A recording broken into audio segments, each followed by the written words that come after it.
District Mental Health Program, District Health Society amasung National Health Mission Thoubal na sinduna ngasi khangabukta leiba Rice Research Center Holda kuntramatoi suba World Mental Health Day gi thauram pangthokre. Mental health is a universal human right haibat thimda pangthokiba thauram aduda Deputy Commissioner Thoubal Ahanthem Subas, Chief Medical Officer Thoubal Dr. Y Nokul, State Nodal Officer NMHP Manipur Dr. A Ranita Devi, District Hospital Chandel gi Senior Psychiatrist Dr. KH Robindro amasung District Nodal Officer DMHP Thoubal na atoiba mithung sing oiki.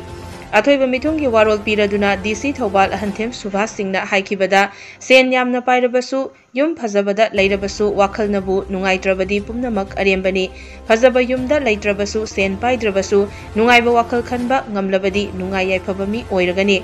Psychiatrist Doctor da chatpada hangoiba tauroidabani isada naba laina makhal adugi chanaba doctor da layengba chatpani haina khanbiyu matam chupada nungaiba wakhal khannaba hotnasi di oibasisu mi khudingmaki tawdaba yagraba leidaba yagraba adumba universal oiba human right amani haina ekoi government da sakhang bi bahai ta kasai mama chu oi kanbi kra koi mental health kari nota kra wakhan jinabu nungai tragadi sahabu nungai ba khonde ba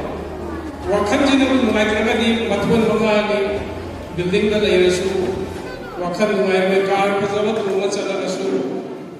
nungai ba amung da tumagasu wakhan jinabu ya tragadi engonda nungai khonda bu adu wakhan shenga nungai le mi dudi Kampung kemudian lahir sudah nungai lahir nungani, isam zaman khom na tu baca cara sudah nungai lahir nungani masih mental health saya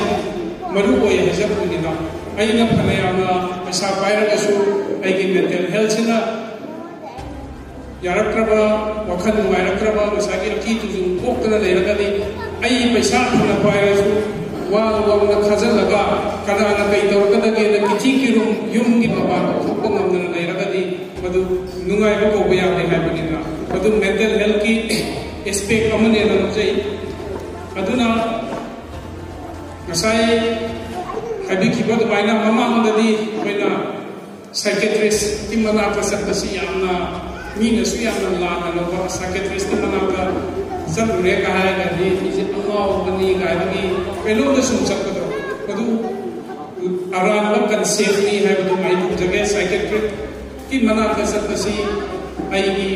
एक महीने का side मार जिनाना सहाय की मधु पांग नागन Pangi orthopaedic doctor सकनी operation तो दो वागना surgeon सकनी माई मागी मिड माइक्रोगन ऑर्थोपोलॉजी समझ सकनी माइंड तो दना आएगी मेंटल हेल्थ की problem District asigi oiladi apagi mental health unit se yamna lingna layana ai mayamda thomjage apagi district hospital da lei base aduna relief darkar tarba matamda akhoi leiriba expert sinse adu tanga ba yagani habasi maimanga thomjage aduga yam maru oina mental health se karina mu ibrokeda akhoi gi hoje manipur da thuiba crisis se mari leina akhoi gi supreme court da leiriba case aita hai Maksudnya Supreme Court की appointed committee इसने emphasis यहाँ भी बसी relief camps इसने सु कोई किस्सा बता को वाला हो देवा ज़ाबा का को बालन है बगिनी mental health की दमकता कहीं वाला crisis हमें थिंगर का यूं में चाके को मैं आमा